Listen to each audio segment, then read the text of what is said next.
ధృతరాష్ట్ర ఉవాచ ధర్మక్షేత్రే కురుక్షేత్రే సమవేతాయుయుత్సవః మామకాం పాండవాశ్చైవ కిమకుర్వత సంజయ.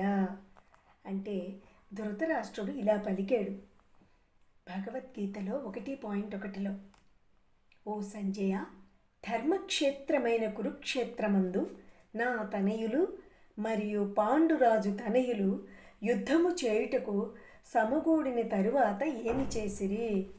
దానికి 1.2లోని సంజయ ఉవాచ దృష్టాత్ పాండవానీకం వ్యూఢం దుర్యోధనస్తదా ఆచార్యముపసంగమ్య రాజా వచనమబ్రవీత్. సంజయుడు ఇలా అన్నాడట, ఓ రాజా, పాండవ తనయులచే వ్యూహముగా ఏర్పాటు చేయబడిన సైన్యమును గాంచి ఈ విషయము ద్రోణునకు తన గురువు చెంతకు చేరి ఈ విధంగా పలికేడట.